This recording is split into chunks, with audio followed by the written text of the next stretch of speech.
We've been hearing about it for weeks now, for months now, the impasse over raising the nation's debt ceiling. But what's really at stake here?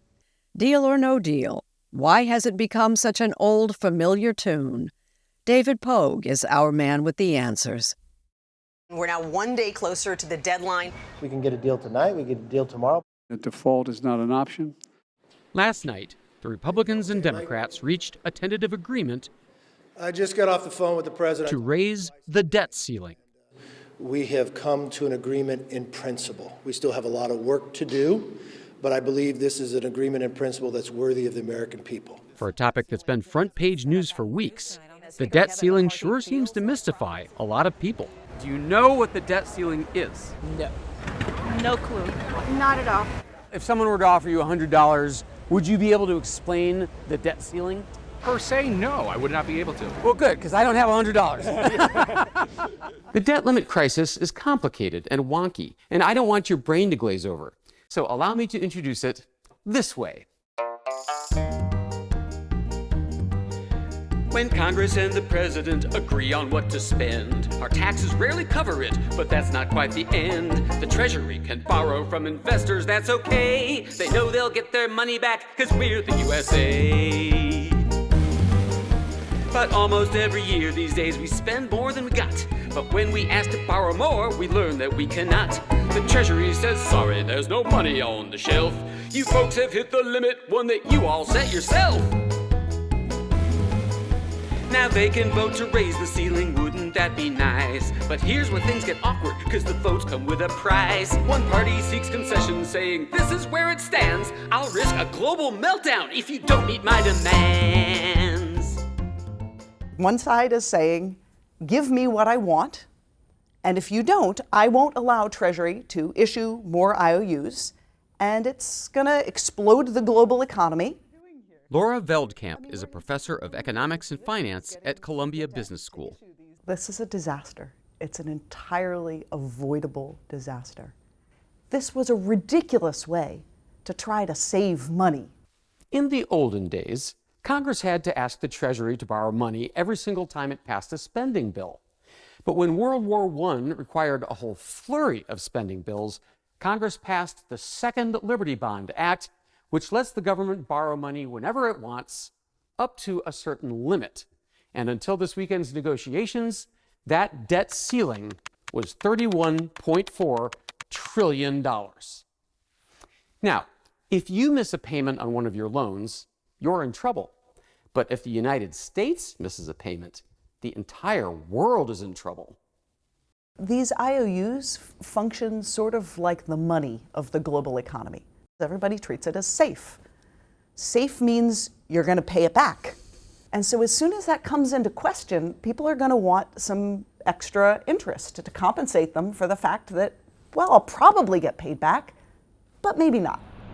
And higher interest rates could lead to all kinds of chaos. That's going to make doing business much more expensive. This could show up as a decrease in the value of the dollar. If you like fruit in the wintertime, it will be more expensive. All kinds of electronics, most of the apparel we wear is not made in this country. All of those things will instantly be more expensive. We cannot default. It would be beyond stupid. We could create a recession here. We could create a recession around the world. Maya McGinnis is the president of the Committee for a Responsible Federal Budget, a think tank whose directors once ran agencies like the Federal Reserve System, the Treasury Department, and the Congressional Budget Office.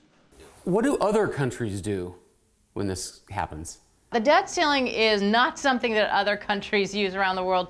This is not common practice because it doesn't make sense. For instance, more of them have spending caps than we do. So you guys are nonpartisan. We are as nonpartisan as it gets, and I'm a political independent.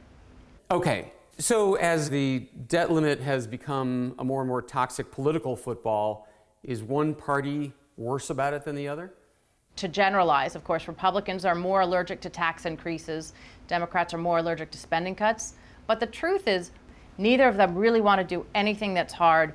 In this country's history, Congress has raised the debt ceiling over 100 times under both Republican presidents and Democratic ones. But only Republicans have ever threatened to let the country default as a form of leverage. This, in my mind, has been the most dangerous debt ceiling standoff we've had. They are willing to really hold it hostage in a way that is more dangerous than I think we've ever seen before. In the latest negotiations, the Republicans sought a package of savings in exchange for their vote to raise the debt ceiling, like tighter restrictions to qualify for Medicaid or food stamps, and less money to the IRS for enforcement. Remember, these negotiations aren't about what to spend money on in the future. As Laura Veldkamp points out, they're about paying for bills that Congress has already passed. When you've already decided what taxes will be, what spending will be, and we simply need to pay the bills that are coming due, this is not the time to have that discussion.